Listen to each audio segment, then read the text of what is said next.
The greatest spiritual crisis unfolds in India.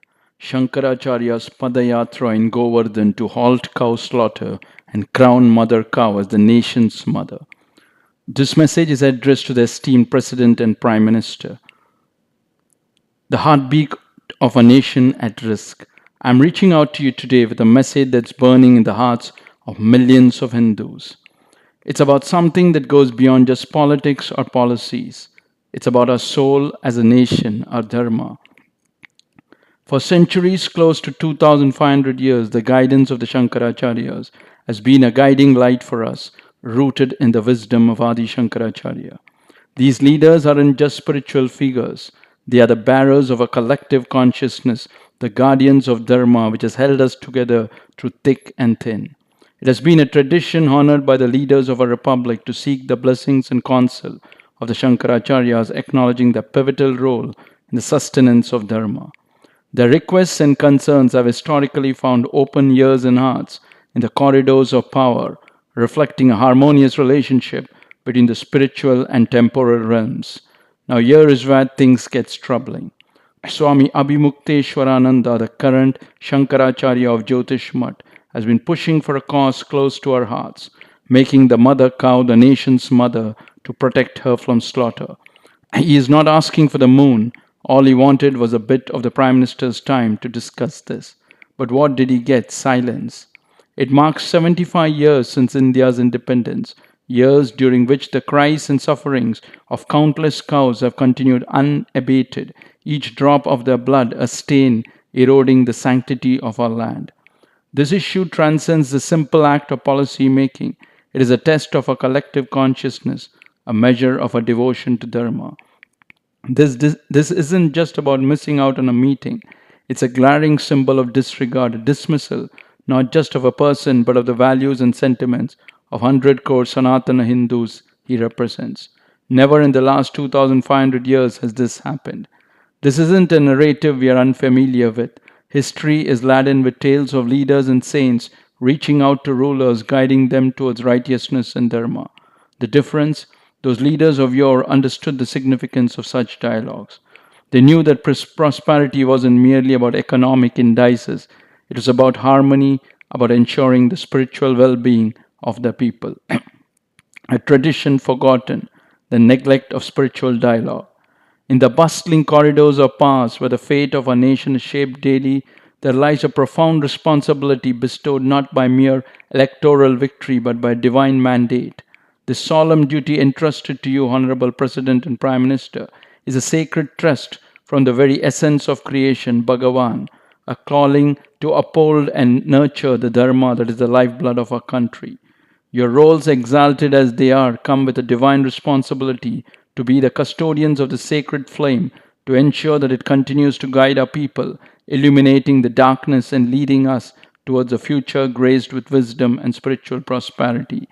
As the bearers of this high calling, it is imperative to recall that your positions carry a higher purpose to serve as a bridge between the temporal and the eternal, to align the affairs of the state with the immutable principles of Dharma.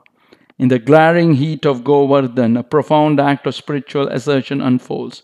Today, the 14th of March 2024, marks a pivotal moment in our nation's spiritual history as Swami Abhimukteswarananda, the revered Shankaracharya of Jyotish Mutt, sets forth on a Padayatra. This isn't merely a walk, it's a pilgrimage of purpose, traversing the sacred contours of Govardhan. His mission to herald the cause of Gau Mata, advocating for her and to be esteemed as the mother's, a nation's mother. This journey, steeped in devotion and resilience, stands as a powerful symbol of the unyielding spirit of our Dharma.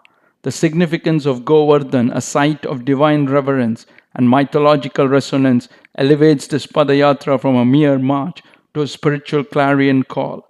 Swami Abhimukteswarananda's footsteps echo the prayers of millions, each step a plea for awakening, a call to honor the sanctity of life embodied by the mother cow.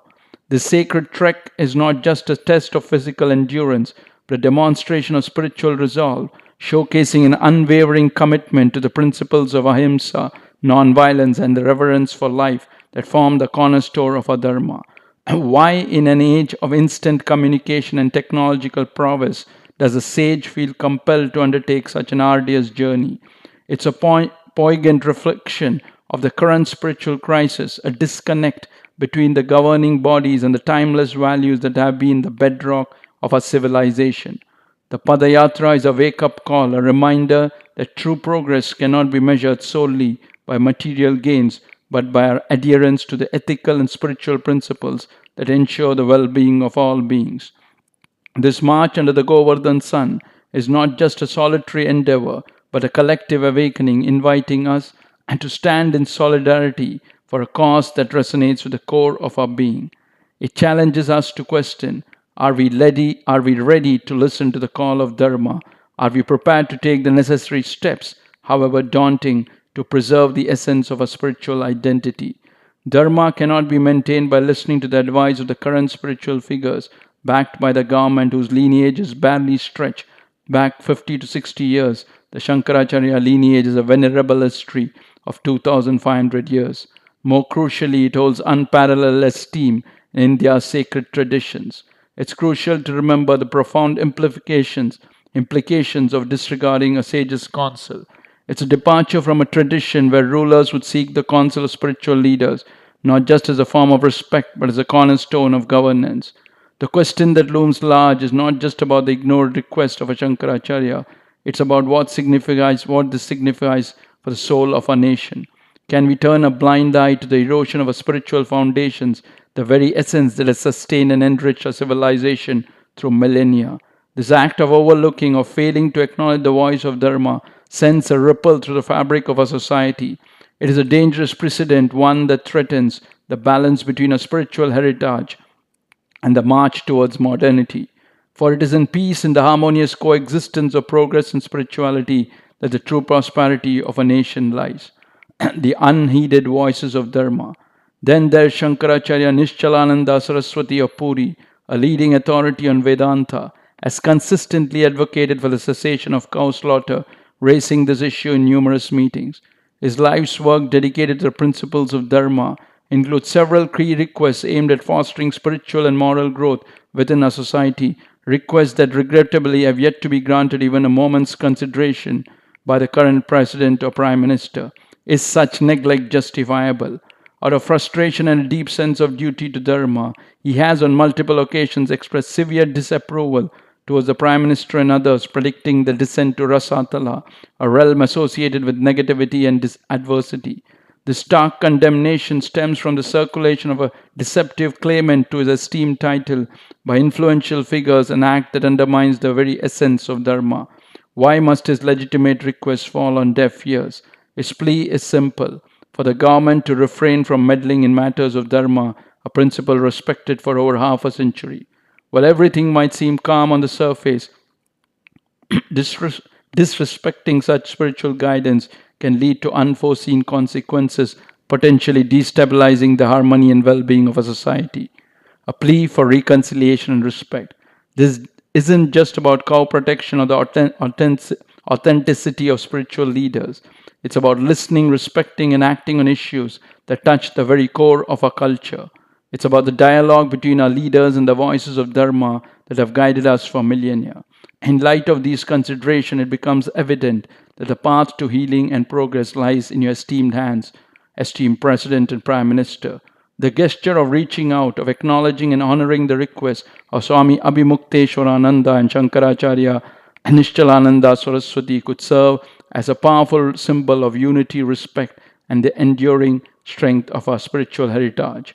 Your willingness to engage with these revered leaders, to lend an ear to their concerns and wisdom, could very well steer our nation back on the path of inclusivity, spiritual prosperity, and collective harmony.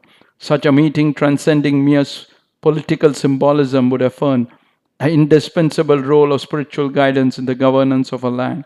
It would signal to the 100 crore Hindus and indeed to all citizens that their voices and values are heard, respected, and integral to the nation's journey forward. An opportunity for unity and healing.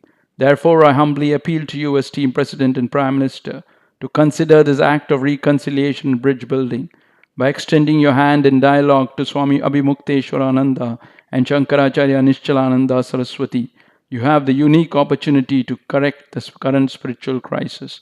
The requests are twofold: to declare the mother cow as a national mother, thereby halting cow slaughter, to ensure the government refrains from interfering in matters of Dharma. They remain apolitical, with no preference for who holds office, nor do they wish to engage in political machinations of the country.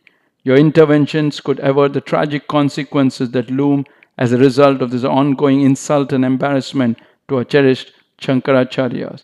In doing so, you wouldn't just be preserving the sanctity of our Dharma, you would be safeguarding the soul of our nation, ensuring that it remains a land where spiritual and temporal leadership can coexist in respectful and productive dialogue.